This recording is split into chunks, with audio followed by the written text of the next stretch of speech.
I called myself Canvas. I wasn't really from this world. A few years ago I had crawled out of a well and decided to stay.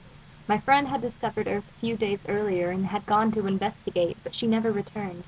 Earth was much cleaner than our world, where we couldn't stay above ground longer than a few hours. On Earth I was able to spread my wings and fly. 3 years later I still hadn't found my friend. The well was destroyed to make room for construction, so I couldn't return to my world even if I wanted to. I found a job as a painter, but had trouble selling my work because I couldn't speak English. In fact, there was barely any English I could understand. Usually I just smiled and took what they gave me. The owner of my apartment building let me stay for free. I guess he knew I wasn't from this world. After all, I certainly didn't look human. Every night before I'd go out on my flight, I'd take a good look at myself in the mirror. I'd been so normal in my old world, but now I was the odd one out. My fingers curled into furry claws. Small horns protruded from my elbows, shoulders, and behind my pointed ears. My eyes narrowed like a bird's, and a small furry tail poked out from behind me, and on my back was a pair of white wings. I'd open my door and sit with my legs dangling. I'd look in the window of the building across from mine. There were always two boys playing cards, laughing and having a good time. There were a few times I wanted to join them, but I figured they'd just be scared.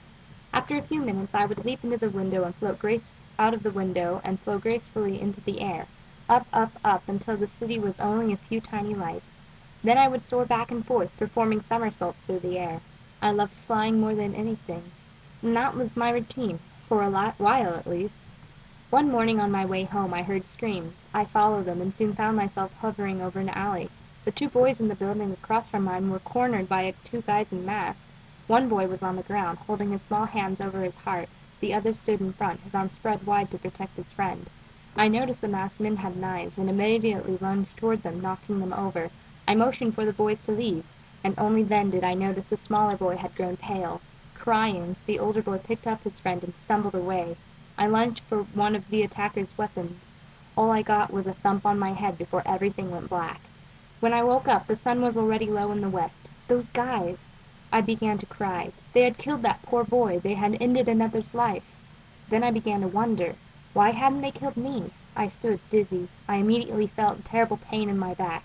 I soon realized, horrified, what had happened. They had cut off my wings.